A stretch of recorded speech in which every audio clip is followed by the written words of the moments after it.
Bonjour tout le monde. Aujourd'hui, on va voir un chapitre très intéressant. C'est l'harmonisation d'une gamme majeure et l'harmonisation d'une gamme mineure. À ne pas oublier qu'il existe trois types de mineurs: mineurs naturels, mineurs harmoniques et mineurs mélodiques. À tout de suite.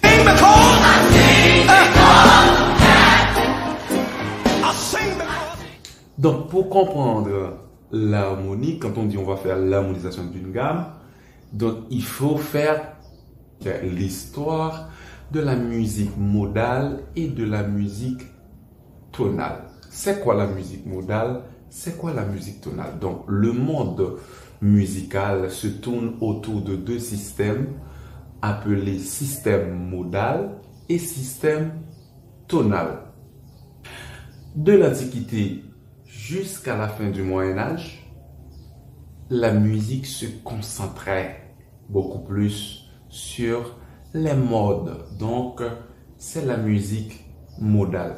Dans le chant liturgique romain, on a retenu 8 modes ecclésiastiques qui s'étaient divisés en 4 modes dits plagaux: le protus, le deutérus, le tritus et le tétradus. Donc, le protus, c'était le mode dorian. Par exemple, si on est dans Do, c'était le mode dorian. Donc, la gamme de Do commence sur son deuxième degré avec les mêmes notes de la gamme de Do. Avec les mêmes notes de la gamme de Do, seulement on commence sur Ré et on se termine sur Ré. Ouais, c'est un mode qui reste un peu suspendu, donc qui ne nous donne pas un point de repos. Donc, le mode protus ou le mode dorian, le mode deutérus ou le mode phrygian, donc c'est la gamme de Do commençant par Mi.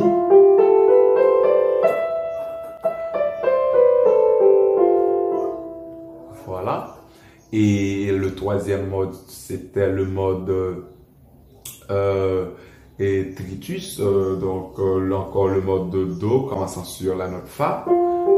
C'est le mode lydian.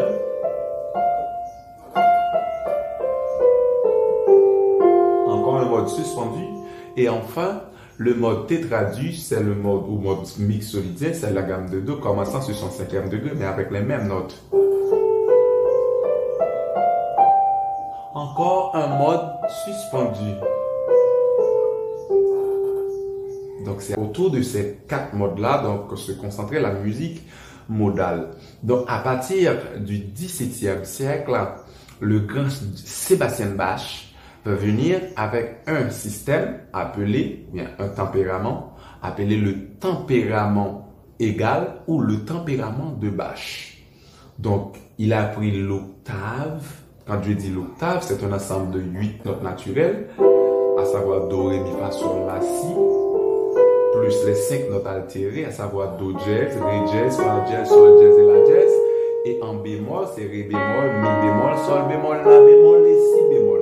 Donc, quand on fait 7 plus 5, les 7 notes naturelles, plus les 5 altérées, ça nous donne l'ensemble de notes retrouvées dans une octave. Donc, Sébastien Bach va diviser cette octave en 12 demi-tons égaux. Exemple, Do dièse, Ré dièse, Mi, Fa dièse, Sol dièse, La dièse et Si, Do. Ça fait 12 demi-tons égaux. Et chaque de ces demi-tons va être considéré comme une gamme, ce qui va nous donner 12 gammes majeures et 12 gammes mineures. Donc, c'est la musique tonale qui se tourne autour de deux modes, le mode majeur et le mode mineur. Donc, le mode majeur avec les demi-tons placés entre 3, 4 et 7 et 8, et le mode mineur avec les demi-tons placés entre 2, 3 et 5 et 6. Donc, à partir de cela, on va retrouver un ensemble de thématiques. Donc, je disais que La musique se concentrait sur 4 modes, tandis que dans la musique tonale, la musique se concentre sur 2 modes, le mode majeur et le mode mineur. C'est la musique tonale. Donc, un assemblage de thématiques va prendre naissance dans la musique tonale. C'est la tonalité,